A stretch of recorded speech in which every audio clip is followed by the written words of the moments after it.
We have one item. 4.1. Thank you, Mr. Mayor. Yes, reporting out of closed session this evening. One item, the motion would be to receive the report. Okay, could I get someone to move that? Councillor Thompson, second. Councillor Kim. Comments?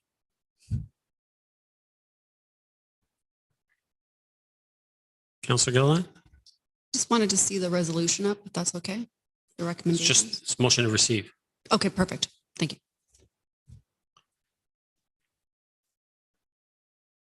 We're doing Recorded vote. recorded vote. Recorded vote for the only item of council reporting out of closed session this evening. Councillor Humphreys is absent. Councillor Gallo, how do you vote? Councillor Gallo votes yes. Councillor Gaertner? Yes. Councillor Kim? Yes. Councillor Kim votes yes. Mayor Maracus? Yes. Councillor Thompson? Yes. Councillor Thompson votes yes. And Councillor Gilliland? Councillor Gilliland votes yes. Motion carries. Thank you, Mr. Clerk. Confirming bylaw. Someone like to move that. Councillor Gaertner, Councillor Kim.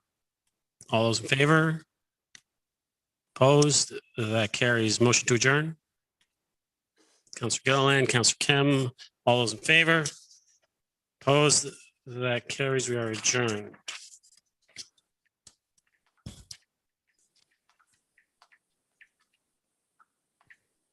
Mr. Clerk, time is 7:01. I will call this council meeting to order.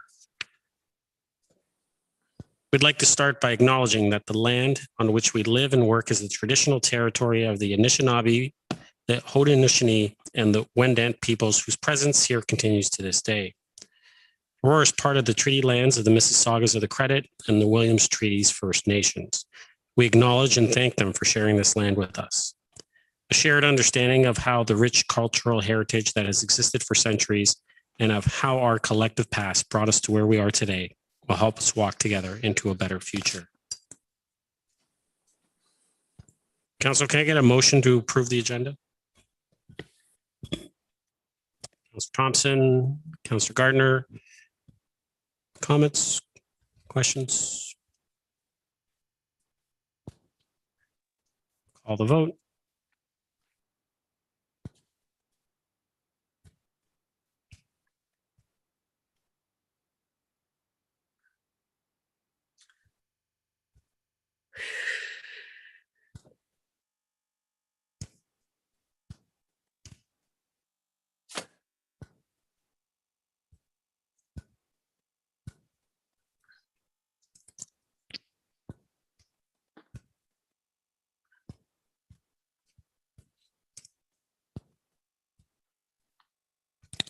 Councillor Gaertner. My vote is yes. Thank you.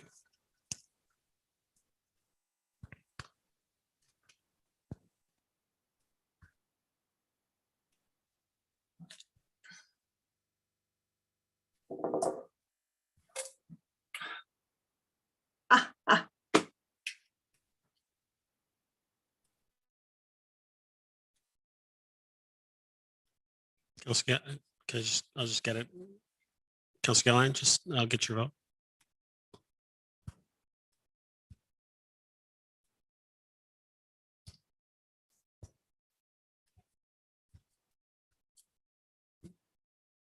Councillor? Oh, never mind. Went through. That carries. Any declarations of pecuniary interest? Seeing none. Community presentations, we have 5.1. Jennifer Adams, VP of Philanthropy, Margaret Bahen Hospice, regarding the Margaret Bahen Hospice and the Doan House Hospice special events. Jennifer, welcome. Thank you. Thank you, Your Worship and members of council.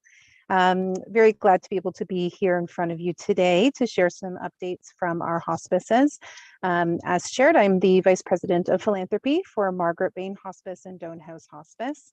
Margaret Bahen Hospice is a 10-bed residential hospice located on Queen Street in Newmarket, serving all members of York Region, but most in particular, residents come from Aurora and Newmarket areas. And then also Doan House Hospice is a community hospice which offers ongoing support for people through palliative care programs, either in home or through group sessions held at Doan House. Doan House Hospice has been in the community serving North Aurora, Newmarket, and South Bradford for over 30 years, so well established within that community. So I wanted to take a few moments this evening to share an update from our hospice. I'm just going to share my screen. And first off, sorry, just give me 1 second. Wonderful. So I'm assuming everybody can see the screen. So this again is an overview of our hospices. To operate both of our hospices, Margaret, Bahen, and Doan House, annually it costs just over $1.8 million. We are fortunate to receive some government funding, which is approximately $1 million, which leaves us with $850,000 to raise each year through community donations and different types of support. The key ways that we do raise those funds are through ongoing fundraising events, such as our Hike for Hospice. And, with great thanks to the town of Aurora through your community grants program, the town is a key sponsor for the Hike for Hospice for us this year. So thank you so very much for your support. The Hike for Hospice itself is taking place from May 22nd to May 29th. It is virtual, meaning that we ask participants to sign up, ask their friends and families to make donations, and then they do their hike, walk, bike, run, paddle, whatever it is that they wish to do, setting a personal goal anytime between May 22nd and May 29th. And we ask them to then share photos with us. And then this will culminate with a celebration event that we're holding on the grounds of Doan House Hospice on June 12th, where we'll invite participants who raise $250 or above back to celebrate and thank them for all of their wonderful support, including our sponsors. So once again, thank you to the town for your support for this event. I believe this is the first time that we've received a grant, so we're quite grateful for that. Additionally, we also have a golf event, Tee Off for Hospice, which is taking place August 23rd to raise funds in support of our $850,000 annual goal. And that's taking place at Pheasant Run Golf Club. So if anyone is interested in sharing this information within your networks, we would love that type of support. Other initiatives that we take on throughout the year is our Bake for Hospice, which essentially is a virtual bake sale where people can ask for donations and then deliver a home baked good to bring some of that made with love feeling back to friends and families. And so, I didn't want to take too much time, but again, obviously wanted to come and share information about the Hike for Hospice and to thank the town very much for your support. It would be wonderful if anyone was interested in sharing the information within their network. We have some social media posts that could be ready to share if anyone is so interested to do so. But once again, thank you to the whole members of council and to Mr. Mayor. Thank you, Jennifer, and I'm sure that council will share that within their social network. So we appreciate you coming here. Councilors, first, can I get a motion to receive the presentation? Councillor Kim, Councillor Thompson, any comments? Delegate questions for a delegate? Sorry, Councillor Gaertner. Thank you, Mr. Mayor. Thank you so much, Jennifer, for coming. I think hospice is one of those great initiatives that we unfortunately can't really appreciate until we're in a position where someone we know ourselves are at end of life. And it's a wonderful service. So thank you for your work and for spreading the word. That's all I have to say on that. Thank you. Thank you very much. Anybody else? Seeing none. Jennifer, thank you very much for coming. Really appreciate it and really appreciate you updating on the events that are coming up. And as I said, I'm sure council will share that within their social networks as well. And we'll see at the town, maybe we can get some stuff, communication out as well. So thank you very much for coming this evening. Wonderful. Thank you kindly, everyone. Thank you. Council, I'll call the vote.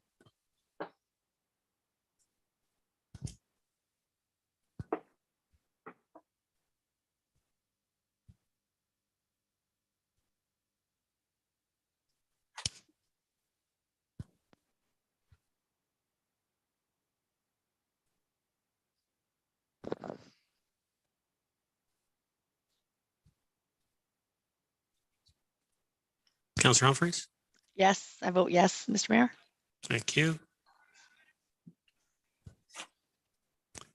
And that carries. Council, we have no delegations. We'll move to the consent agenda. Would anyone like anything from the consent agenda pulled? Otherwise, I'll ask for a motion to approve 7.1 to 7.5 inclusive. Seeing no items to be pulled from the consent agenda, someone like to move that? Councillor Kim, Councillor Gallo. Call the vote.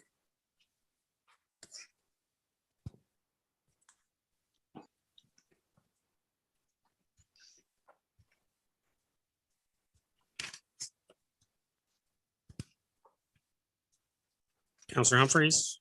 Yes, Mr. Mayor, sorry. Thank you. That carries. Next, we'll move to number 8, which is our standing committee reports. Just a reminder, that is for both. Just so we don't get confused, 8.1 and 8.2s, okay? So are there any items that anyone wants pulled from the standing committee reports?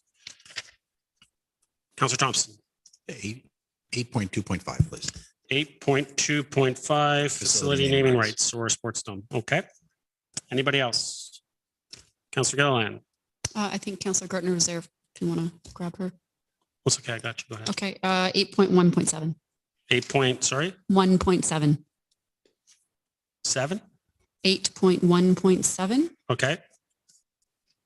Yep. Capital campaign. Go ahead. Anything else? Nope. Okay. Thank you. Councillor Gaertner. Thank you, Mr. Mayor. 8.1.5, Okay. 8.2.1, and 8.2.4.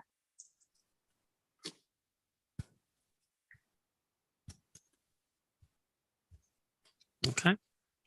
Thank you. Anybody else? Other items?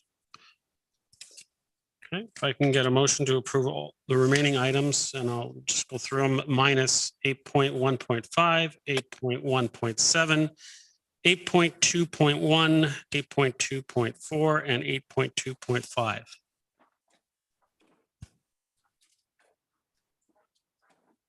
Do you want to? Oh, I thought you wanted to add something, Councillor Thompson. Thank you. Moved by Councillor Thompson, seconded by Councillor Gilliland. Call the vote.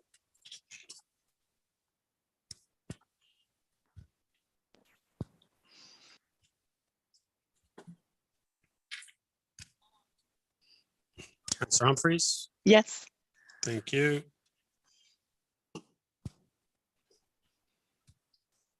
That carries.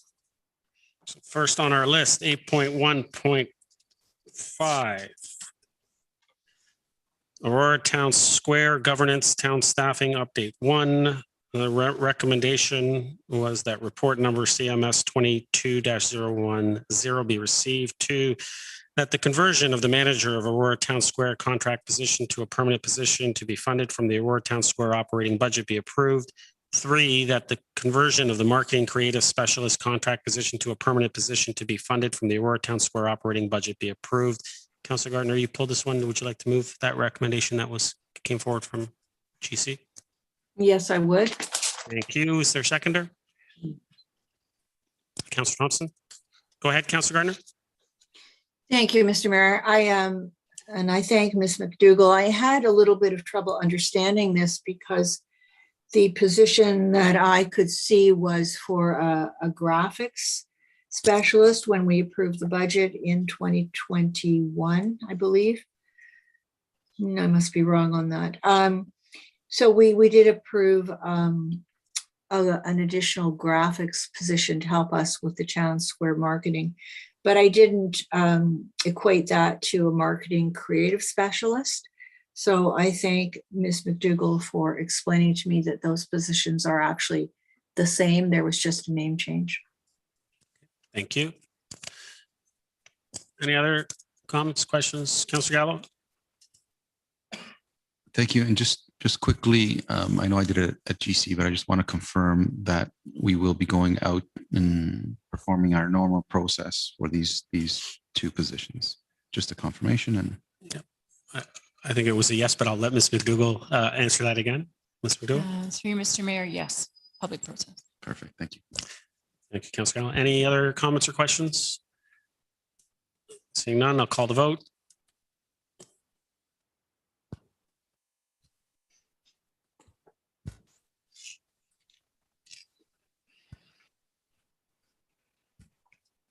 Councillor Humphreys?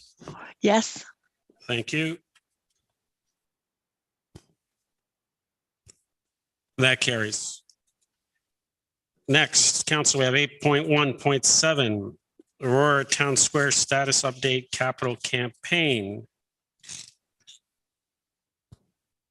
Recommendation from GC was that one, that report number CMS 22-014 be received. Two, that the Aurora Town Square Bridge, Outdoor Square and Church Street Schoolhouse be approved as a name sale opportunity. And three, that staff be directed to initiate negotiations with potential partners for the purpose of naming the Aurora Town Square Bridge, Outdoor Square and Church Street Schoolhouse. And four, that staff report back with their findings for council approval. Councilor Gilliland, you pulled this. Would you like to move it? I just want to separate the third clause. I would like to wait until the naming policy is updated to be consistent. So, I just want to vote number the third clause separately. okay, so, but I just need a mover and a seconder before we get to the, we're separating. So are you okay to move it? I'll let somebody else move it. Someone like to move that? Councilor Thompson, second. Councilor Kim, Councilor Gilliland. So you just want to separate? That's all you want to do? Yeah, I'd like to separate the third clause as we develop our naming policy.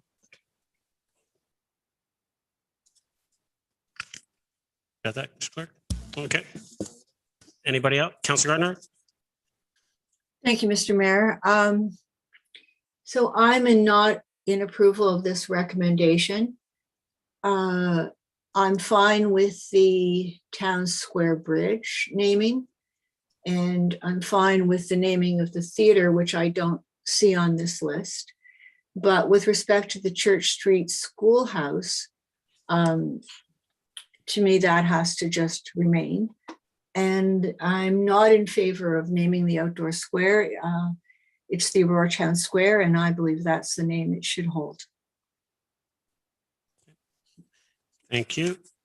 Anyone else? Councilor Thompson? Thank you.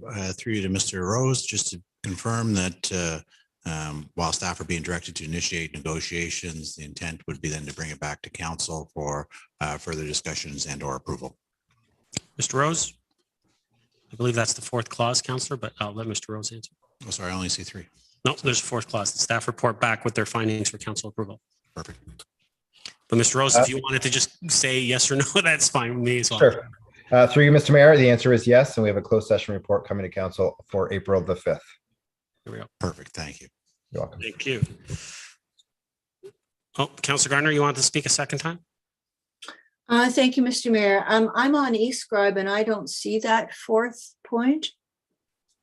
You got to scroll a little bit on it. It is there, but we'll put up the vote has been asked and separated. So we're going to do clauses 1, 2, and 4, and 3 is going to be separate. Thank you. Okay.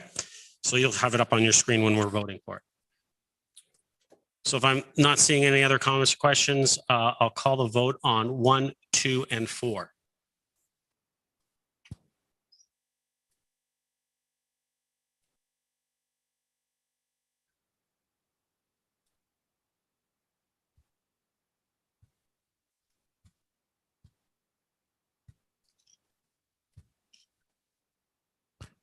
Councilor Humphreys? Sorry, Mr. Mayor, yes. Thank you.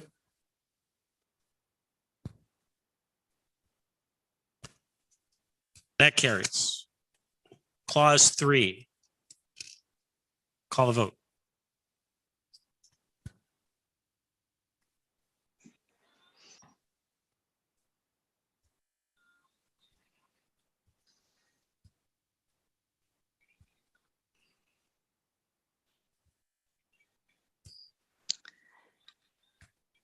Mr. Mayor, yes, for me. Thank you. Councilor Gaertner? I don't have you as well. I vote no on this as I did for the other parts of the motion. Thank you.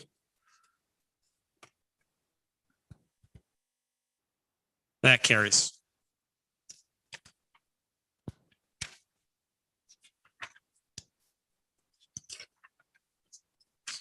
Next, we have 8.2.1. Councillor Gaertner, this is the memo from Lake Simcoe Region Conservation Authority. I believe the recommendation is just to receive the memo. That's true. Would you like to move that? That's true. I would like to move it, but I would also like to make a comment. Absolutely. I'll just get you to move it. Someone to second it. Councillor Thompson, go ahead, Councillor Gaertner. Thank you, Mr. Mayor. I'm sorry I didn't speak to it at the GC. The City of Barrie's risk management official was present at the January meeting, and she spoke of climate resiliency through mitigation and adaptation, and also the significant costs of repairing damage from the recent weather related events they had in Barrie. And I found it interesting. It's estimated that every dollar spent on adaptation would yield from $9 to $38 in avoided damage costs.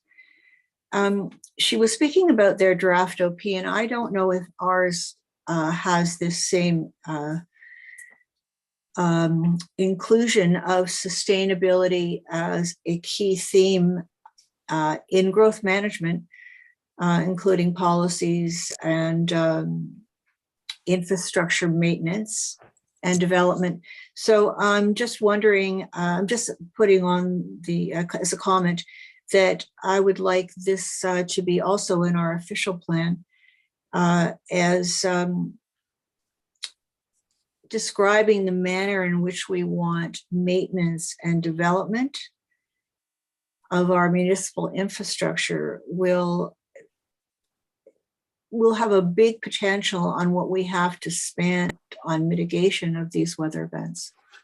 Maybe through you, Mr. Mayor, to the CAO, is this going to be part of our OP, or is this something that we'll wait and find out at a future meeting? Councillor Gaertner, I'm going to go to Mr. Ramuno. Mr. Ramuno. Oh, thank you. Thank you. Through you, Mr. Mayor. Certainly, we're in the middle of our OP update, so I'll take these comments back and ensure that we've got those appropriate policies within the new plan when we do report back to council. Our current 2010 plan is a pretty robust plan when it comes to environmental sustainability, but obviously it's 12 years old, so we'll certainly enhance the policies moving forward. Councillor. Thank you. And thank you, Mr. Bruno. And it is, I don't remember in our 2010 plan, but it is the growth management and our infrastructure policies and management of that on the maintenance and development that I think will be very important with respect to our budgets going forward. I'll just send you an email and what it actually has in the report from the City of Barrie. Thank you, Councillor. Do you have any other comments for this one? Is that all? No, that's all. Thank you. Oh, well, hold on one second. I should say that Wayne Emerson was reappointed chair for 2022. So the chairman is the chair again. The chairman is the chairman again. And I think he's chair of other things too. Thank you. Thank you, Councillor Gaertner. Any other comments, questions? The Lake Simcoe Region Conservation Authority report. Call the vote.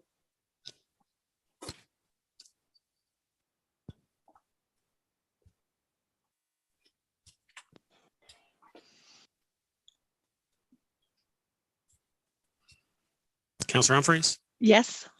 Thank you. That carries. Next, we'll move to 8.2.4, which is the short-term rental bylaw. The recommendation out of GC was that one, report number CS 22-018 be received. 2, that staff bring forward a short-term rental bylaw at a future council meeting for enactment. And 3, that staff be directed to implement a short-term rental compliance monitoring system. 4, that staff bring forward amendments to the Aurora Tribunal bylaw at a future council meeting for enactment. And 5, that the recommended updates to Schedule I of the town's fees and charges bylaw as presented in this report in attachment 3 be approved, and that the appropriate bylaw amendment be presented at a future council meeting for enactment. Councillor Gaertner, you pulled this one. Would you like to move? I did. Thank you. Would you like to move the recommendation? I will. Thank you. Can I get a seconder? Councillor Thompson, thank you. Councillor Gaertner, go ahead. Thank you. We saw in the report from last week that staff has a lot of responsibilities in this, and it's going to be difficult. So I thank them in advance. But I think it would be the right thing for council to see the license forms and documents before we approve that bylaw, just so that we know what's in them, and then we can speak to them if we have to. And also, I think that'd be good to have as public knowledge.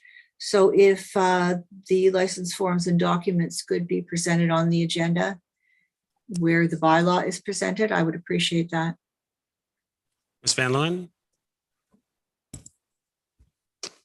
Through you, Mr. Mayor, we can certainly do that, provide that information to council. And we have been working with communications and planning on creating a web page that would contain all of those documents and all of the information regarding short-term rentals. Thank you. Councillor? Thank you. Thank you. Thank you, Ms. Van Leeuwen. Somehow I didn't pull the municipal modernization grant. Is it still possible to pull that? Ellen? Oh. Pull which one? Which report did you want to? It's from Mr. CEO could probably help me out with this. I'm just trying to, I know where you're going, but I'm just trying to figure out what, because I didn't hear what she asked. So I'm just trying to figure out what she asked. I didn't pull the agenda item, and I was hoping if I could still pull it for discussion. No, Councillor, we already approved it. Unfortunately. Unless your colleagues wanted to waive procedural bylaw to allow it to come back. I would appreciate that, but it's up to them. Which number is it? 8.2.7. Oh. I can. Thank you. Councillor, we're in the middle of a different topic right now. So if we could just finish this up, and then if we want to get to the end, and if you wanted to put forward to waive procedure to allow for a reconsideration, we can do that at that time. But right now, let's finish up with the short-term rental bylaw. Thank you. Thank you. I don't have anything else to add to that. Thank you. Councillor Gilliland. Thank you. I just wanted to kind of review a couple of, I guess, unsaid questions I think that a few of us had last week, and I had some conversation with staff. So I just kind of wanted to bring it to light just for the public's sake as well. There was a little bit of confusion as far as the $5,000 fee that was being proposed. And I just, if through Mr. Mayor to is Mr. Ray or Ms. Van Leeuwen, that fee is specifically for the vending company to absorb that cost, not the property owner. Is that correct? Ms. Van Leeuwen? Through you, Mr. Mayor, that's correct. It's for the Airbnbs, Verbos, Expedia, the ones that advertise the short-term rentals. Thank you. And thank you. And through you, Ms. Mayor, just to confirm, and this is something that is to Airbnb and VRBO as an example, it's a very common practice and not unusual for what we're presenting today. Ms. Van Leeuwen? Through you, Mr. Mayor, that's correct. And Mr. Ray did have conversations with those companies this week, and they are fine with this regulatory bylaw. Councillor? Perfect. Thank you. And I did have some questions about the number of rooms and people and whether or not that was something that was going to really hinder somebody's experience per se. If, you know, a family of 2 kids wanted to split a place, does that really put a hindrance if they want to, you know, do a short-term rental on a weekend on a more of a, you know, a bigger home with a pool or something? But it was interesting to hear some of the data and that 70% of the stays were identified as 2-person stays. And I was just hoping maybe you could confirm that as well. Ms. Van Loan? Through you, Mr. Mayor, that information is correct, and it's based on the monitoring that the host compliance company that we're looking at engaging with, they did a scan of the websites. Councillor? Thank you very much. And I appreciate that. And I appreciate that, you know, if we wanted to, you know, make some tweaks and changes to this bylaw, we definitely could later on. And it does make it a lot easier to increase those days if that was the case, harder to decrease after the fact, if that was what we so chose. So I'm okay with this going forward. And also understanding that, you know, perhaps when we do get this back, there might be, you know, some tweak changes like the $1 per room. Maybe that's something we don't explore, or there might be a lesser cost of licensing fee. All I'm suggesting is that perhaps when we get this revised, all the comments around the table will be taken.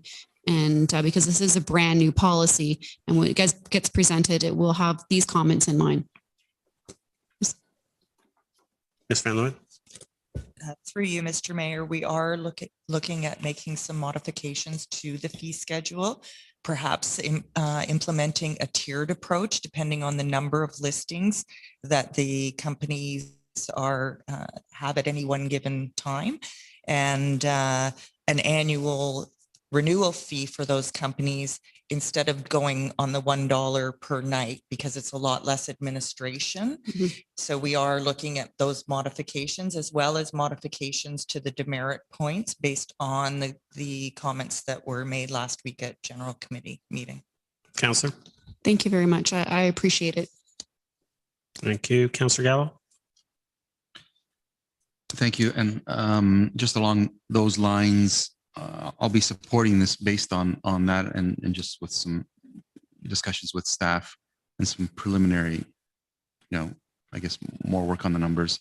I'm just wondering whether the 5th point in the motion will be affected if the numbers are changing, then we won't necessarily follow the Schedule I. So I mean, I don't know if it's semantics, but if we are going to be still tweaking those numbers, does 5 make sense? Because the old numbers are in 5, or at least the initial numbers are in Schedule I.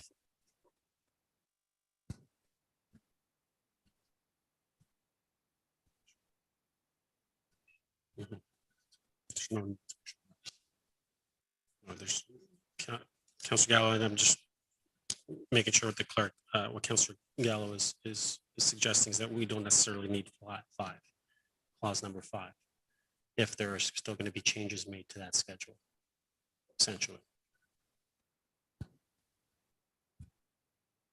We're adopting that schedule, which potentially is going to change. It says, yes, it says, and I agree with you, Councillor Gallo. It says that we're approving the recommended updates in Schedule I.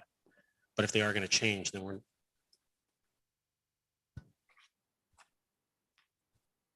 So let's just continue, and then we'll see if the clerk comes up with something for us as we continue. I'm in support of it. I look forward to it coming back, and then we can take another look at it. Some of the stuff that I've already seen, I think makes a lot of sense to me. So I'm fine with it. Okay, thank you. Councillor Humphreys, then Councillor Thompson. Thank you. Through you, Mr. Mayor. I just wanted to thank staff, in particular, Ms. Van Wheelen and Mr. Rye. We did have one citizen, quite concerned in terms of, why we're doing this at all, and just some of the costing and things. And a very thorough response was provided. And I think moving forward, I'm in support of this, understanding my concerns were answered, plus additional ones from a resident who really took a lot of thought behind their concerns. And one of the things I found interesting is that all around us, including Newmarket, Georgina, and Vaughan, have this already, and a couple of these, Richmond Hill and Markham, actually have complete there's no STRs. So I think we're doing the right thing. I think we need to protect ourselves. At the end of the day, I believe that this is what it's all about, and protecting the owners. And I hope this becomes a very positive implementation. So I'm looking forward to the report coming back. And again, thanks to staff. It was a lot of work, engagement with this. I'm sure there'll be others moving forward, but until then, I'm supportive of this motion. Thank you, Councillor. Councillor Thompson. Thank you. Through to Ms. Van Leeuwen. Certainly glad to hear the comments about the changes that will be requested based on the comments of all members of council through GC. I know at GC I spoke about the demerit system and how I felt about the 7 points being associated with when the business license is suspended or revoked. Just following up on that, if you read the report itself or the bylaws, it talks about the accumulated demerit points being reset annually. I think there are some that should not be reset annually. Certainly if they have an infraction against the fire code, if they're operating with a suspended or revoked license, I don't see those points getting reset annually. I think that we should take a look at more stiffer or significant violations or fines with regards to that. And, I know you're working on that and I look forward to see it in the bylaw, but certainly those are two that are obvious that, in my opinion, somebody is doing to some degree intentionally, and they shouldn't just be forgiven on an annual basis. Thank you. Councillor Gaertner, did you want to speak for a second time? Yes, please. Go ahead. And I agree with what Councillor Thompson said. And also I was speaking about the number of demerit points last time about operating while business license is suspended. I think that out of 15 points, that deserves more than 7. And also about the posting, failure to post on the property that this is being used for this purpose. And I believe there would be a number on that where residents, if there were issues, could complain to. I'm sure it would be on the website as well, but it would be nice to have, have an easy number, because at the end of the day, this is, in my opinion, primarily about protecting residents from any unwanted issues that could be associated with this. I think I've done, B&Bs, and they are terrific, and it would be helpful perhaps to generate some tourism, but it's very important that the residents their quality of life is not affected. So I'd like to see more points with respect to posting the business license, and with respect to also contravention of the Building Code Act. That's a big one because that speaks to safety. So those are my comments. Thank you. Thank you. Any other comments or questions? Before I call the vote, I'll just say I think that overall, I think all of us agree that we need a bylaw. We need a bylaw in place. I don't think any of us disagree with the fact that, allowing residents to rent a room, make some extra income, help pay for their property possibly. Those are all good things, but at the same time, we have an obligation to minimize any risk or negative impacts to our community, to our established neighborhoods, to the residents that live there, and that's our obligation. And so I think that by creating a bylaw that does that, that is fair. I think that's something that we need to put forward. And I think that those details are going to be fleshed out from what I'm hearing. And when it comes back, we can make that ultimate decision on how we move forward with a proper bylaw that minimizes those negative impacts to our community. So thank you for bringing this forward, Ms. Van Leeuwen and Mr. Ray, and looking forward to that final bylaw and those specific details as mentioned by council here today and last week as well. Call the vote. Oh, sorry, everyone, before I call the vote, one sec, clause 5, we did want to get a little bit of a clarity on clause 5, Mr. Clerk. Thank you, Mr. Mayor. If I understand the point that Councilor Gallo was making correctly, I think you'd want the fees and charges bylaw to be brought after the short-term rentals bylaw. So that is the time when the fees would be approved. That's correct? Let's go. Is that good? Sorry, could just say that again. Basically, what we're approving isn't going to be the final numbers. There's no point in approving that. If there's a way around that, Okay. I'm okay with it. Do you got that, Mr. Clerk? Yeah, I would suggest then that clause 5 be amended to say that an updated schedule I of the fees and charges bylaw be brought forward once the fees associated with short-term rentals are approved. Good. We good? Yeah. Good. And mover and seconder are good with that? Councillor Gaertner moved it. Councillor Thompson seconded. They're both good, I believe. Councillor Gaertner, I didn't see you. You're good with that? Yes, thank you. Okay, thank you. I will call the vote. Are we going to get that on the screen, Mr. Clerk? Yeah, just give us a second. Just give it a second, everyone.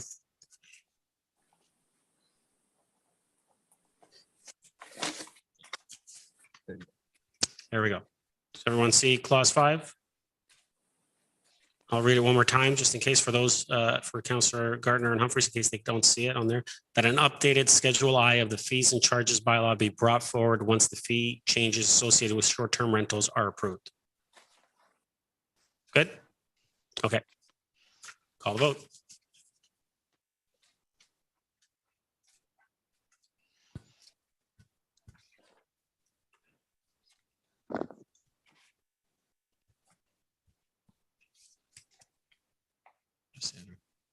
Councillor Humphries? Yes. Thank you. That carries unanimously.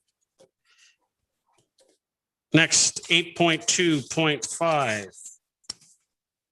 Facility naming rights, Aurora Sports Dome. The recommendation that was out of GC was that report number CMS 22-016 be received. 2, that the Aurora Sports Dome be approved as a name sale opportunity. And 3, that staff be authorized to enter into negotiations with potential naming rights sponsor for the Aurora Sports Dome and report back to council in closed session. Councillor Thompson, you pulled that. You're going to move that? Second, Councillor Humphries.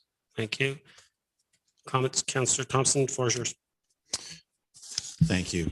I think the key recommendation with this and within this is the third one, whereby we're asking staff to bring it back to us for future discussion and approval potentially.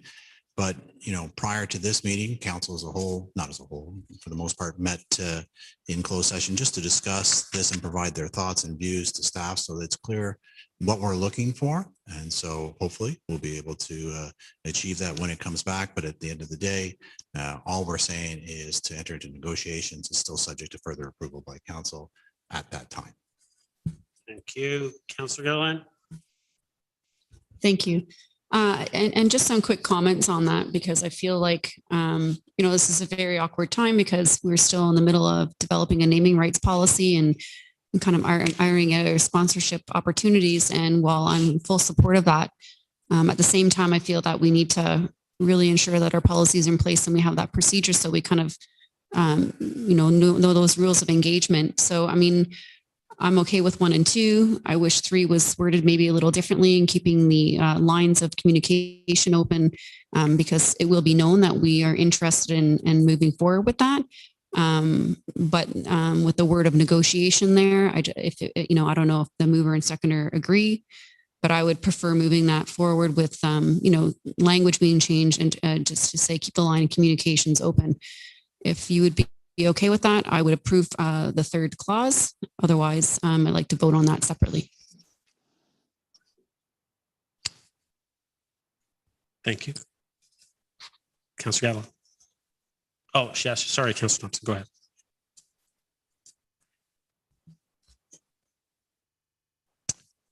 It's unclear to me what you mean by keeping the lines of communication open and what direction that provides to staff. I think that, again, we've kind of expressed ourselves in closed session with regards to what we're looking for. We've asked staff to try and achieve that and come back to with something along those lines if possible. And then at that time, council would make that decision. I'm not sure what keeping the lines of communication open really means in terms of what we're looking for, nor am I sure how we can discuss that at length at this point in time. So I'm not open to making that change. Councillor Gilliland. Oh, very well. We'll just leave it as is. Thank you. Councillor Gallo, back to you. So struggling a little bit with this because as Councillor Gilliland mentioned, and we all know, we're in the middle of developing a naming policy. Although that the direction to staff, if we incorporate this type of thing, the scope of it might increase, which would delay that a bit. So I'm trying to, in my mind, justify moving forward with something like this. And I know, Councillor Humphreys, you weren't in closed session, so you weren't privy to the discussion, but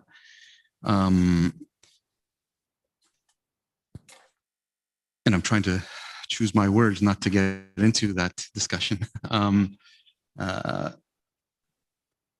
But I'm leaning towards, in my view, completing a policy before we move forward with any particular entity.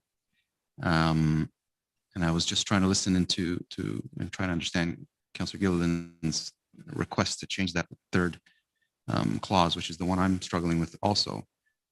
And maybe it's simply putting an S after sponsor, so that we're saying staff be in negotiations with potential sponsors, which kind of leaves the door open. We're working on a policy. To me, ultimately, I think we should be completing that and then doing this, but it leaves that door open. I don't know if that solves the problem, but I'd be open to that type of thing.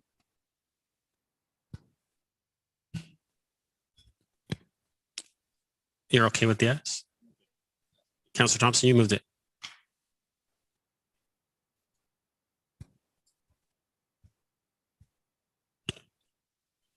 And Councillor Humphreys, you seconded it. Are you okay with dropping the A and adding an S? We're getting into some real wordsmithing today. We dropped the A and we add an S. Councillor Humphreys, you okay with that as well? Sure, that's fine. Okay, so we'll just make that friendly amendment. We good? Drop the A, we add an S. Okay. You got that, Mr. Clerk? Okay. Did you want to add anything else, or you're good? Councillor Gallo, back to Councillor Gallo. Yep. No, he's just going to finish up. It's not a second time. I'm not counting. Oh, I can be a second time. No, he's asking if I'm asking. That's okay. I'll be really No, I won't quick count anyway. it as a second. Don't worry. Don't worry. I won't count it as a second. I mean, in my view, that direction to staff, in addition to what we discussed in closed session, it helps to leave that door open. And I hope that, from my perspective at least, is a direct communication to staff that that's the direction that I would want to see it go in, and that we also, and I don't know, I may be straying in terms of the policy that's coming forward, that we deal with everything under that policy, including what's before us. And if that takes a little more time, I think it's worth spending that time. Thank you, Councillor. Councillor Gaertner? Thank you, Mr. Mayor. I'm in agreement with what Councillor Gallo has said. I mean, adding an S is a small thing. Maybe it doesn't entirely encompass what we're really trying to say, you know, as we had that discussion in closed. But I think that will fix, I think that's an important addition to include the S. Thanks. Thank you. Any other comments or questions? Before I call a vote, I just reiterate, I think what the sentiment is around the table is that we want to ensure that we get the best possible deal for the community and for the town. So, and I think that's what council's striving for here. Call a vote.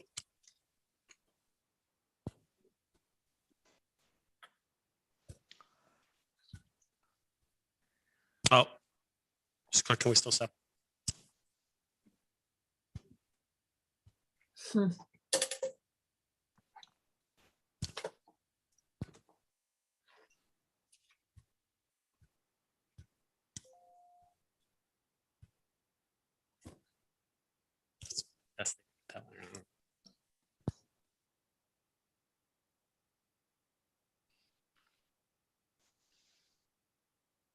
That's my fault. I apologize.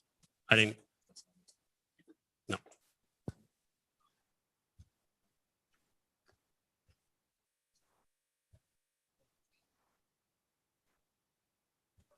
Can we clear it?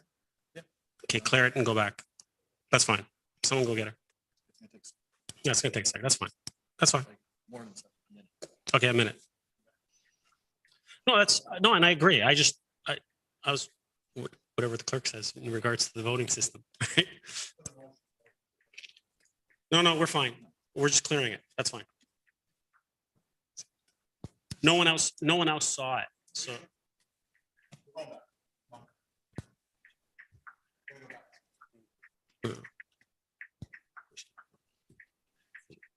Okay, we're just going to clear it. So the concern, I mean, just so everyone understands, and in case anyone's watching and they want to understand, is that the concern is always when the vote starts that if someone sees how someone voted, that it could change, influence any or be, but we don't see. Correct. So we don't see. So therefore, I'm just letting everyone know that doesn't see the equipment that's going on. No one saw how anyone had voted to this point. So therefore, we can just clear it. We can start again. No, but I just want to make sure everyone has a full understanding of what transpired.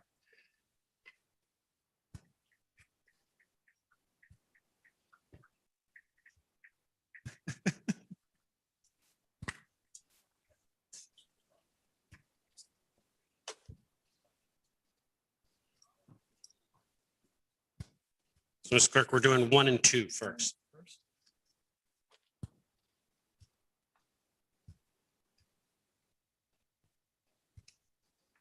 Okay, everyone, 1 and 2. I'm going to call a vote.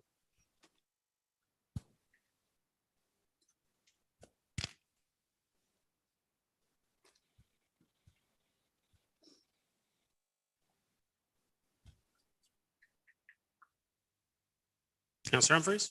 Yes. Thank you. That carries. And now clause 3. Call the vote.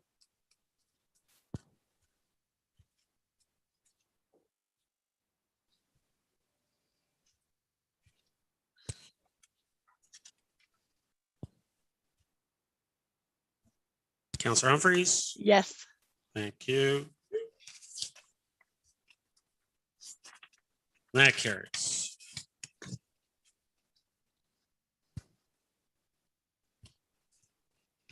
Okay, council, we are going to move.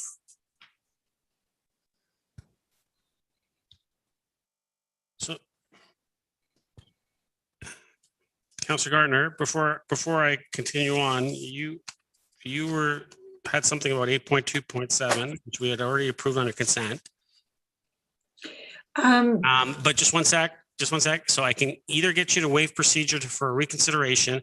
If you just have a comment or a question about it and you don't necessarily want to vote, or you're not looking at altering what we approved, then under new business, you can ask that question. Is that good? Thank you, Mr. Mayor. That's what I was going to suggest. Okay, perfect. So we'll do it that way. So we'll move on. We're going to move to motions then. 10.1, and Councillor Gaertner, you might as well keep your mic on because this is you in regards to green infrastructure. So if I could get you to, would you like to move your motion as is? I would, thank you. Thank you. Would someone like to second that? Councillor Kim, thank you. Councillor Gaertner, the floor is yours. Mr. Mayor, first of all, I can't see the whole motion on eScribe, but I think it's pretty self-explanatory.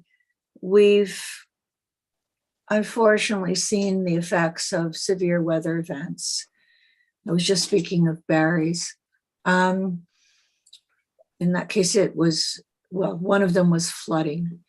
And I think we take our trees for granted.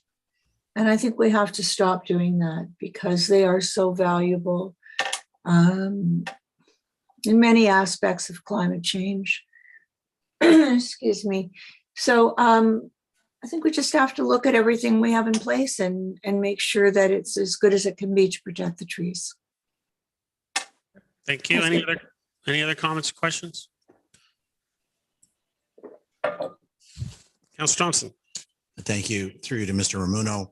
Mr. Ramuno, just, as we go through and have been going through the official plan process, I assume that part of the feedback we've gotten, and perhaps staff's view as well, is that we certainly have been looking at various green policies and our standards in town. And can I make the assumption that, we were already considering providing some strengthening, considering this council took the position of declaring a climate emergency and so forth? I think it's great that we're highlighting it in this motion, and I have no issues with that. But I would expect that staff are already doing this to some degree. Is that a fair statement? Mr. Ramuno? Through you, Mr. Mayor, I think that's a fair statement. Councillor? That's it. Thanks. Thank you. Any other comments or questions? Call a vote.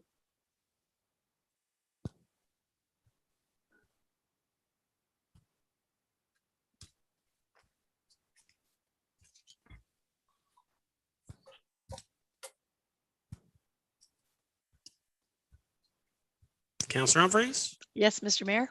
Thank you. That carries.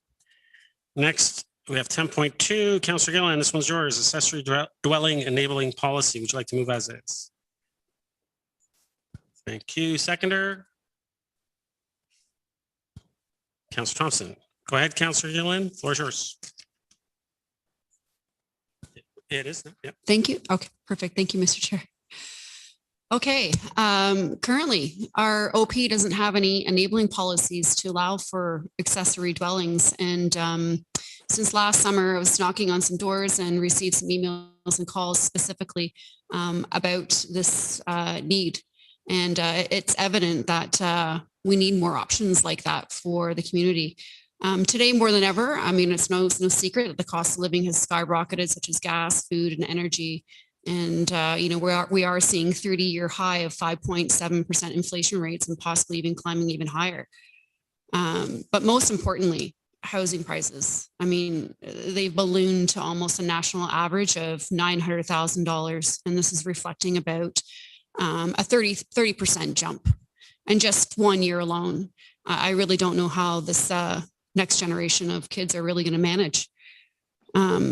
Through this process, there's two glaring scenarios that I've heard from residents where families need support now more than ever, and options to help fill these housing crises and support care for loved ones. I'm most certain if this room was filled with young adults under 30, that most would agree that they're finding themselves in their parents' basements. Why? Because rent is simply too high. The cost of a home is completely unreachable, and student debt has combined with the cost of living has become completely unmanageable. The second scenario, I'm sure most middle-aged families can relate to, are the care in which of their elderly parents in their home. And I ask why? Like, why are these things happening? Because they can't afford for a for-profit retirement home. There's no room for subsidized long-term care, or they simply don't qualify. And yes, I found that out. Sometimes you just don't qualify for long-term care. It's a thing. Or simply you just don't want your parents alone in a locked down facility. They're at high risk of a virus outbreak, and nobody really wants to be alone. Unfortunately, not every home has the room for privacy, mobility, or accessibility. We quickly forget how stairs can be the greatest challenge for some and how privacy is needed for both mental health and personal growth. However, there can be an option such as cabana, pool house, a garden carriage, or some sort of other detached accessory unit that can be converted if these enabling policies existed. But right now, they don't. After much discussion with planning staff late last year, it was recommended to bring this forward to ensure this is considered, because now is the perfect time to be adding this to our official plan while it's in draft review. The last review that was brought forward, I didn't see it there. And so it even solidifies even more how much I want to highlight this. Families needs options to care for their loved ones, and by adding enabling policies for accessory dwellings can offset this demand where deemed appropriate. And what I mean by deemed appropriate is there would be a criteria that would need to be met, such as on-site parking and lot coverage. This is not intended to be a blanket policy, rather to identify areas where it would be a good, safe fit. This could identify maybe only 3 or 5% properties, who knows? But by eliminating this red tape to allow people to have the immediate options to care and support for our loved ones is something we can do to help right now. We can look to other municipalities such as Innisfil, who recently passed this last June. Sometimes these circumstances are not planned. I think we can all relate to a situation when a family member has had sudden health turn or a child suddenly needs to come home for support. There is no doubt that the general cost of living and housing affordability is extremely concerning. Baby boomers are just around the corner of needing care, and by enhancing our OP to include these enabling policies now will only increase the overall well-being of families and give them the support options they need. I hope my fellow council members will support these enabling policies today. In doing so, staff will report back along with the official plan review. Thank you very much. And with that, I believe I wanted the clerk to add at the end of my motion that staff report back along with the official plan, draft plan review. Is that something I can still do, Mr. Mayor? Was the wording you'd like to add, Councillor? Yeah, I sent an email earlier that I wanted to add at the back of the end of the resolution that staff would report back along with the official plan review. I believe, Mr. Clerk, you have the language there. Mr. Clerk? If my council members would agree. Thank you, Mr. Mayor. Yes, I do have the amendment. It would be a second clause that is, and that staff report back to council as part of the official plan review update process. Thank you. Councillor Thompson, you second? Are you fine with that? Yeah, we're just, okay. Yeah, we'll just We're add it. okay with that? Yeah, we're fine. Okay. Thank you very much. Thank you. Councillor Thompson? Thank you. Through to Mr. Ramuno. Mr. Ramuno, similar to last notice of motion, certainly there's been lots of conversation at all levels of government regarding the housing crisis. And as we've gone through the official plan, I'm sure that, there has been further discussion. Is it fair to say that, this has also been on the radar? I mean, it's certainly great that Councillor Gilliland has brought it forward to be able to spotlight it and ensure that those policies will be within the OP. But at the same time, I want to feel some comfort level that this has been also part of staff's thought process as well. Mr. Ramuno? Certainly through you, Mr. Mayor, this particular component of the accessory or additional apartments and accessory structures was included in the Planning Act a number of years back. So it is something that has been mandated.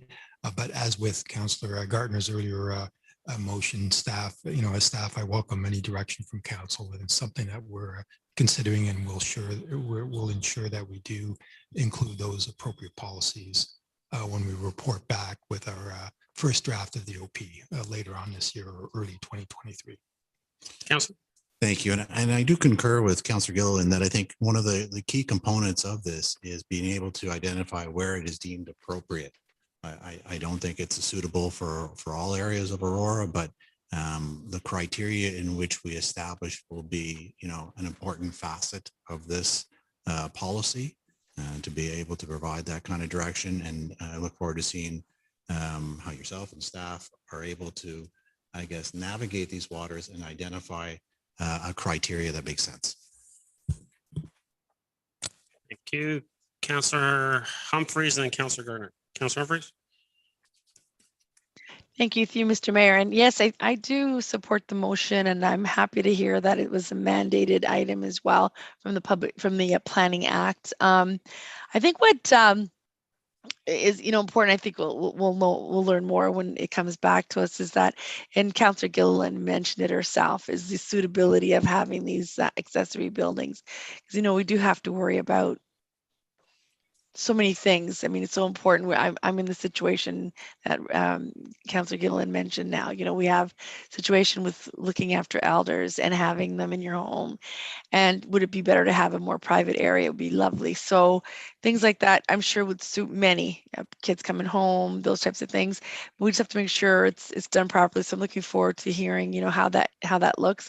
And just to you, Mr. Mayor, to Mr. Ramuno, in the Planning Act, is that sort of left to the municipality on how that would look in terms of allowing that type of scenario to occur in a certain residential neighborhood or a lot? Or is that something that we need to build ourselves? Mr. Romano? Certainly, through you, Mr. Mayor. No, it's the act does specifically say a third unit is permitted or would be allowed on within a residential area in an accessory structure, but it will be up to the municipality through its official plan, then more specifically through its zoning bylaw to set those specific standards as to where and what development standards, et cetera. Right. Councillor? Absolutely. Yeah, thank you, Mr. Mayor. Absolutely. I mean, while we start to build accessory buildings, we're looking after one area, but we may hurt another in terms of, water runoff and things of that nature. We have to be very careful as we start to solidify porous lands into hardscape, and that's something that we just, I'm sure, have to look at for every build. So I'm looking forward to understanding the criteria and ensuring that we do this right and absolutely make it happen for the right reasons. So thank you for bringing the motion forward. Thank you. Councillor Gaertner? Thank you. Mr. Muno, when we were speaking about secondary suites in general, and we did touch on this as well, I believe you said that we might need some clarifications on what the province actually meant about these third suites. Did I understand that correctly? Mr. Romano? Through you, Mr. Mayor. As far as I'm aware, the provincial legislation speaks to a third apartment within a residential lot being containing a detached, semi-detached or townhome lot. But it will be up to the municipality through its OP and zoning bylaw to establish, the minimum floor area of a unit and those other standards that we spoke of before. But again, as we do report back, we'll provide as much information as is available to council for consideration. But I think the real detail will come when we start looking at drafting the zoning bylaw provisions to allow the additional units within the accessory structures. And it'll be up to council then to review to determine what locations of town. Council? Thank you. So the way the provincial directive is, somebody could build, you mentioned semi-detached or townhome. So somebody could build, which I'm not opposed to, depending on the lot, a townhome or an addition to their home, which would be equal to a semi-detached home. Mr. Romano? Through you, Mr. Mayor. Again, just to be clear, the additional unit would be within an accessory structure. So some people call it a coach house. So the lot would have to be of sufficient size to accommodate a structure, a separate structure to house that third residential unit. Councillor? So it would be it would be a standalone structure, or it could be an attached structure. Mr. Romano? Through you, Mr. Mayor, it's pretty clear at this point that it's a standalone accessory structure. Yeah. Councillor? Thank you. And this may not be appropriate. I'll ask it. You'll tell me, Mr. Mayor. So if a lot is big enough and they wanted to put a townhouse on it, is that something we allow now? Is it something we could allow? Because that certainly would go a long way to housing intensification and affordability. Mr. Romano, I would say that it's more of severing a lot and adding another dwelling on it, essentially, instead of an accessory dwelling. Yeah, through you, Mr. Mayor. Exactly. It's a question of what the existing property is zoned. So the zoning would have to be in place to permit, if a severance is needed or an additional residential unit on the lot. Yeah. Thank you. So that would be another conversation. Yes. Yes, Council. Thank you. And my other concern that I have expressed to Councillor Gilliland, and I don't think anybody would disagree, but right now we have a lot of basement apartments or secondary suites that are not registered and have not been checked for fire safety. So how would we set this up so that nothing would slip through the cracks here? Because of course we want everything to be safe. Mr. Romano, I would assume that anyone that would apply to, they would have to apply to build the accessory dwelling or accessory structure, and then they would have to go through the proper channels, the proper, the building code. Our building inspectors would go out, inspect. They would go through all of that before they would. Yes, I see Mr. Romano's nodding his head. Yes, that's what would happen. So they would have to, they wouldn't be able to just build it, Councillor, without coming to the town and applying to build it, which would trigger all the necessary requirements to be met. Thank you. And there are a lot of secondary suites now where people don't come to the town, but thinking on it, a coach house would be pretty obvious, so that if someone didn't come to us for a building permit, I think the neighbors would probably let us know. Thank you. Thank you. Councillor Kim? Thank you, Mr. Mayor. I don't think there's going to be any debate on the necessity of being creative and adding much needed livable space in any municipality. And varying municipalities have initiated this initiative with varying degrees of success and acceptance by its local residents. We always like the idea of having a park or having more intensification in theory, but in reality, some people may not go for it when it's happening in their backyard.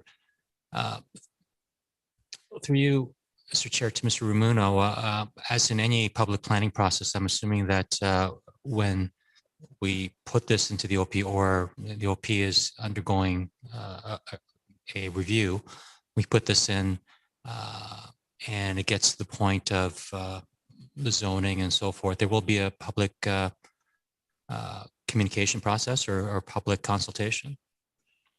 Mr. Romano? Certainly, through you, Mr. Mayor. Exactly. As part of the OP update, there's still some public consultation as we continue move forward. First step would be including those enabling policies in the draft official plan, and there'll be a number of open houses and statutory public meetings. The following step would be then, through direction from council, initiating the appropriate amendments to the zoning bylaw to include the provisions for these accessory structures. And that will require a full public process as well. And we'll ensure that the proper notices are sent out townwide, et cetera, through social media and ads in the paper, et cetera. Councillor? Thank you. And certainly with the increased immigration and population increasing in Canada and New York region in particular, certainly we're going to have to be creative as we try to provide all the housing that's going to be in demand now and into the near and distant future. And certainly this is going to be a hot issue, as will all issues and creative suggestions that's going to come to council and other municipalities. So it'll be an interesting debate, but I'm certainly for the greater good, which is to lower housing prices and increase capacity and intensification. Thank you. Thank you, Councillor Kim. Any other comments or questions?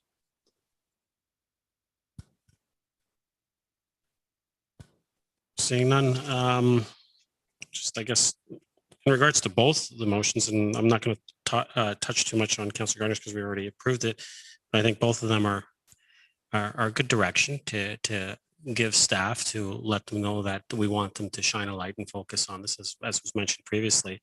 And I think that even though we would be looking at all of these things throughout our OP update and review, it's always good to give a little extra direction, say what council's priorities are and how we want to move forward. And ultimately with this one specifically, I think it's it's beneficial that we ensure that we find out what are the locations within our municipality that we would allow for these accessory dwellings to be permitted. So that's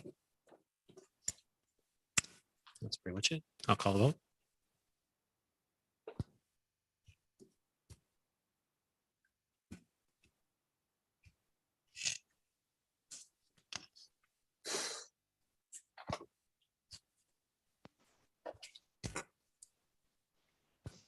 Councillor Humphries? Yes, Mr. Mayor. I hit submit.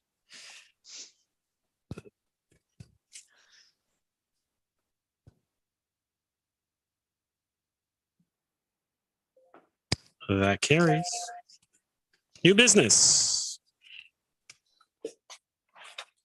Councillor Gallo. Just a follow-up. I'd mentioned a few weeks back about Yonge Street and Industrial Parkway, Yonge Street North, Industrial Parkway. Just last week, well, I take that road often, and I've had to back up to allow a transport truck to make that right, going eastbound, going north and turning right, making it eastbound on Industrial Parkway. And I've seen that quite often. There was actually a very close call. It was actually an accident the other day with the school bus. So I'm just wondering whether anyone took a look at that. I'm surprised it's this many years it's been there, and either the trucking industry or someone on Industrial Parkway wouldn't have flagged it as a corner that's very, very difficult to navigate with, 18-wheel transport trucks, which we encourage to take that route. So I'm just wondering through to, I don't know who at staff, whether or not, if they haven't, if someone could really look at that and understand it, whether it's a regional thing or if, I don't know, it's Yonge Street, it's also Industrial Parkway, which is ours. Mr. Ramuno, and I'll just add that, Councillor Gallo, that I did have a motion that we dealt with last term in regards to looking at Center Street, especially that small section running from Wellington just past Scanlon, or basically running to the lights that come out from St. Max, and looking at how we can change basically the traffic patterns or what we can do in that area to maybe do something new to that can help create a better flow and also alleviate some of those concerns that you mentioned.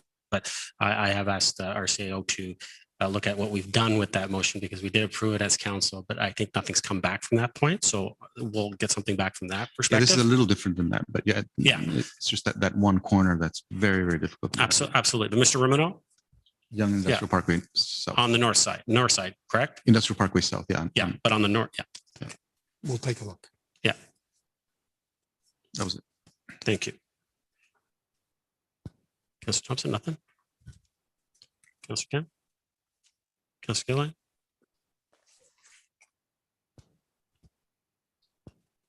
Gilliland? Thank you. Through Mr. Mayor to Mr. Downey, just in regards to the Christmas tree situation, I know it was brought up last week, and I'm just wondering, what is the procedure if a resident still has their tree on their lawn because it was missed due to heavy snowfall? Mr. Downey? So good evening, and thank you. So through you, Mr. Mayor, the residents have been informed that, first of all, they need to contact us. And if they do, we give them two options. First of all, we can pick them up ourselves. And so that has been coordinated with our waste supervisor. I talked about that today with her. Conversely, they can wait until we have our first yard waste pickup, and the tree will be picked up with yard waste. So they have two options available to them, and if they would contact us, we'd be happy to pick it up. Councillor? Thank you. And typically, if they were to contact you and ask how long would they be waiting, would it be within the week? Just so we're setting some expectations. Mr. Downey? So through you, Mr. Mayor, we hope to be able to do it well within a week. So it would depend on how many calls we get. And as I said, we probably got about 3 so far. So not a tremendous number. Most of them residents were satisfied with the fact that we could they could put it in with their yard waste. Some wanted to see it picked up a little earlier, and we have addressed that. So it just depends on how quickly the calls come in and how many we have to go out. But normally we would go by with our chipper and simply throw the tree into the chipper. Councillor? Thank you very much. That's all for Mr. Downey. I guess through you, Mr. Mayor, to the clerk. Mr. Mayor, we had a conversation about this not too long ago, and it just kind of dawned on me today because it is March. We had a conversation about deputy mayor and for the next election coming up. And I know that, May 1st or in and around that date is when people would declare what they were doing or their intentions, or they could, and just trying to have a fulsome understanding what deputy mayor would mean. And so would, through you to the clerk, would the clerk be able to bring to council something in April on what a deputy mayor's role could look like for this next election or next term? Could that be prepared for April if there was a notice of motion now to have the clerk bring back something back to council in respect to a deputy mayor? Thank you, Councillor. And I don't think we need a notice of motion, but I can entertain a motion. I was going to bring it up when it came by, and I was going to ask someone to put a motion. So if you'd like to put a motion to ask staff to report back to, it wouldn't be in April. We can get it in May, but if staff can report back with options on how we would move forward next term in regards to deputy mayor. Okay. Within our procedural bylaw. Okay. That's, if you're okay with that, that's good. I wasn't If trying you'd like to put that on the floor. I would like to put that on the floor. I just thought the Thank sooner you. the better. I was wondering why. Maybe it would just drop balls. I don't know. But I feel like we need to kind of get the ball moving on this. So at least we have an idea of what to expect. Absolutely. Someone like to second that? Can I report back? Councillor Gallo, thank you. Did you want to speak to it, Councillor Thompson? Sure, absolutely. So just to be clear, so I understand. So currently it's defined within our procedural bylaws. So is the clerk bringing back the procedural bylaw for us then to have conversations about making changes to the procedural bylaw? Or is he only going to bring back one specific section of the procedural bylaw? Because I just want to be clear what we're approving. It's a good question. I'll ask Mr. Clerk to clarify on what will be coming back to council for a discussion. Certainly, through you, Mr. Mayor. My understanding just from the discussion would be that I just bring back options for the next term of council. Of course, this term of council could weigh on it, but it would just be sort of what the deputy mayor position looks like in a ward system versus the at-large system, or what the options are for that system. And I can maybe add to that, and maybe Mr. Clerk can tell me if I'm wrong or not, but then once we pick the option that we would pick, it would be implemented within the procedural bylaw with the specific language that is needed. And then we would basically approve that procedural bylaw change through a bylaw, correct? Mr. Clerk? That's correct. Thank you. Thank you. Does everyone understand what we're doing here? Councillor Gallo. Just for clarification, because that it's very new to me, what's going on here. What would there be a difference? Would it, because we're entering into a ward system? Okay, I get that everything is going to be divided up. So can I so right now it's whoever gets the most votes out of the six. So it would be different. There's I can, my experience and talking with other elected officials across not just our province but just even across, I guess, Canada, when we meet with them and we have discussions about how they do the deputy mayor. Some, if you have a regional councillor, that's basically run as a deputy mayor. Others that don't have regional councillors, they possibly rotate it. It's just as we rotate who chairs the meetings, you would just rotate it, because realistically it's more of a symbolic title. It's not necessarily an elected title that you get elected with. I think our issue is that going into a ward system, and as our procedural bylaw states, that it is the councillor that receives the highest number of votes. That'd be very difficult to equate in a ward system, just due to the fact that if one ward has 16 people running and another ward has 2 people running, well, the one with 16, it's impossible for them to achieve the possibility of getting the number of votes necessary. So it's a little bit of an unfair thing. So I think that we're trying to come up with what would be the best option, I think, for us. And I think it's best that we decide, because we don't have a bias moving forward on it, right? All right. So we're good on what we're doing? We're going to get a report back. All right. Call a vote. Excuse me, Councillor Mr. Gaertner, Mayor. Sorry, yeah, I won't call a vote. Councillor Gaertner, go ahead. Thanks, Mr. Mayor. I don't really understand the process here. We're bringing a motion from the floor to change. I mean, our procedural bylaw would have to be changed anyway. And I understand that we're non-biased at this point, but how can we allow a motion from the floor like this? I don't think it's in our procedural bylaw. The motion is only asking for a report to come back to us with options, and we can put a motion under new business as long as it's not substantial. And I don't deem this to be substantial because we're just asking for staff to bring back a report, and we've done it many times throughout this term and last.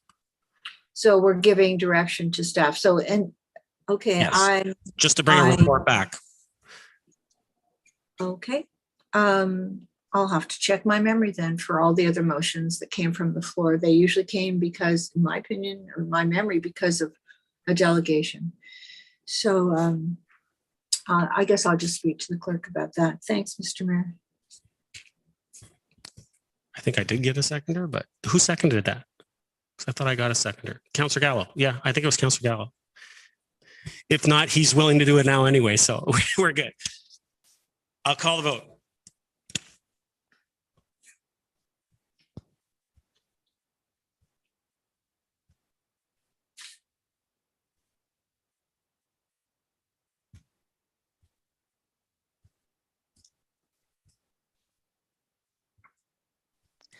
Mr. Mayor, I vote yes. Councillor Humphreys? Yes. Yes, thank you.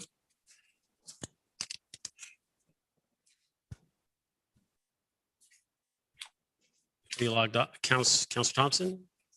Yes. Councillor Thompson's yes. That carries. Councillor Gilliland, did you have any other new business? Thank you. Councillor Humphreys, new business? It's just a quick ask.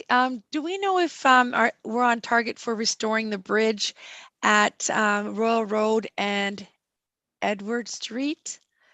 It's been blocked off. I know that it's lined up. I just want to make sure we're still moving forward. I know it's early, very, very early. The ground is still frozen, but just wondering to Mr. Downey, that'd be wonderful. Mr. Downey? Well, through you, Mr. Mayor. So as you know, council approved a budget.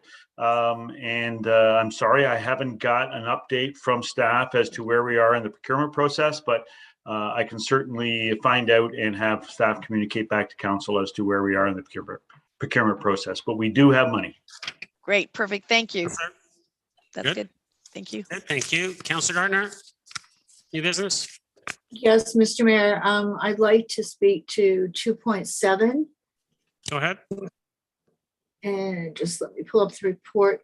So this was the report from last week about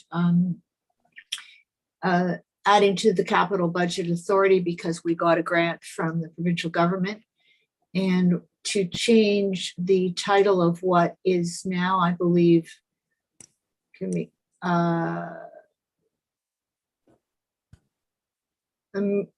could somebody help me out with what we are calling this now? Sale? What it was? Oh, excuse me. It's. I think right now we're calling it. We're calling it now. We're going to be calling it the Business Continuity Management Program. Right, but we've been calling it, I believe, the Emergency Response Plan and continuation of operations plan. So I did look up the municipal modernization grant and what it said that it was to be used for. It's to be received from the province to provide more convenient services to citizens that modernize, digitize, and improve customer service. So I did have a conversation with Mr. CEO this afternoon. There seems to be a disconnect there. So is it possible that Mr. CEO could speak to the grant in the current context and in what we have approved in the past? Yeah.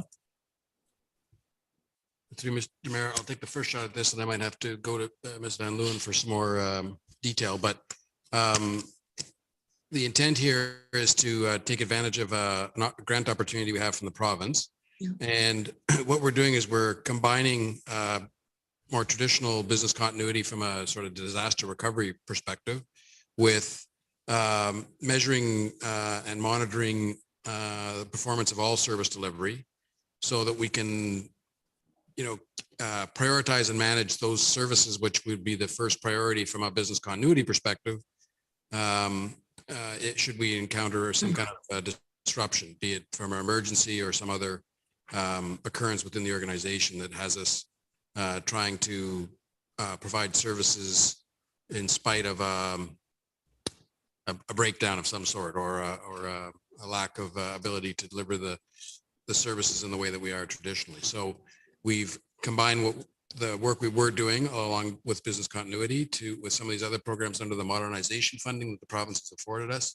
And hopefully at the end of that, we'll have a very comprehensive strategy that will not only provide a good business continuity path, but also really good feedback on a day-by-day basis about our service levels and how we're performing. Councillor? Thank you. The word, and I don't think I mentioned it to you this afternoon, the word that I'm hung up on is more convenient services for residents and businesses. So the gist of it would be we're making our services more user-friendly to residents, and we're ensuring that the services that we provide would be would weather any emergency situation. Mr. Through you, Mr. Chair, it may not be a function of weathering an emergency situation. It's more about the province has accepted that there's benefits to be gained both from a business continuity perspective as well as a service delivery perspective by embarking on this project. And so given that it does fit within the modernization program funding, and in the application, we've linked it to business continuity. So the province feels that it meets the objectives of the funding program, and they've approved the funding accordingly. Councillor? Thank you. Were you able to find out the parameters of the grant that we submitted? Through you, Mr. Chair, I did take a look at the grant application. I'm not sure what you're looking for in terms of grant parameters. It's a lengthy application process. So, Councillor? Thank you. But at some point in it, we must have said what we wanted to use the money for, and it was approved. Sale? Sure. Hold on here. I could probably find that. Thank you.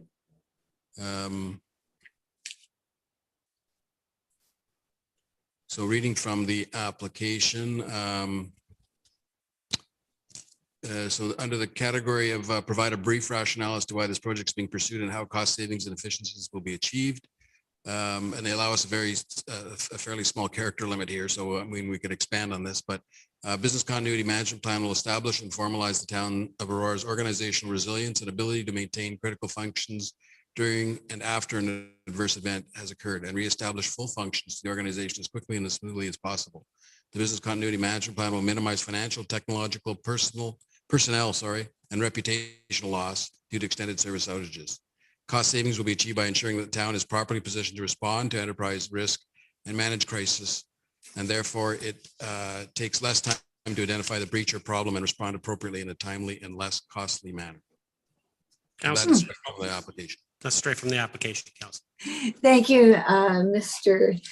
Niederosny. And so we have included the words emergency response in this. So the province is fine with it. And that's great. I think it says that $90,000 we got. Mm-hmm. Oh, or was it 150? 100, Mr. Chair, it's 150. 150, Councillor. $150,000. That's great news for the taxpayers on not only the financial count, but the improvement in services. Thank you. That's all I have, Mr. Mayor. Thank you. Councillor Thompson, did you want to add something? I do. I was remiss in not pulling this item. I did raise a question with regards to the procurement process at GC, and I do appreciate staff investigating. They did email all of council outlining the process and did confirm that it did adhere to both our policy and our process. But for the public, I think it's good to be able to advise them that yes, it was looked into and it does meet our standards. Thank you. Thank you. And as I think we've mentioned many times around this table and in different scenarios, there is only one taxpayer. So I'd like to thank the provincial government for giving us back our tax dollars and letting us utilize them within our town. So thank you. Councillor Gaertner, did you want to say something else? Yes, and I've said this many times. I'd appreciate if we could possibly follow it. When a question is asked in public, I think it should be answered in public because, when we get the answers via email, unless we say what those answers were, the public wouldn't know. So that's a really good point Councillor Thompson raised, and that was part of the intention, not only as an explanatory, but also to confirm that answer. Thank you. No, thank you. Do you have any other new business, Councillor Gaertner? No, I don't. Thank you. Bylaws. Someone like to move the bylaw? Councillor Kim, second. Councillor Thompson.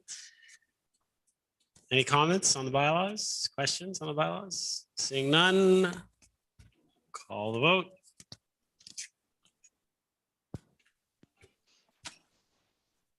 Councillor Thompson, are you logged back in? Oh, yeah, you are. Thank you. Just wondering whether I was going to have to call your name. Councillor Humphreys? Yes, Mr. Mayor. That carries. Confirming bylaw. Someone like to move that? Councillor Thompson, Councillor Gallo, all those in favor? Opposed? That carries. Motion to adjourn. Councillor Thompson, Councillor Gilliland, all those in favor? Opposed? That carries. We are adjourned.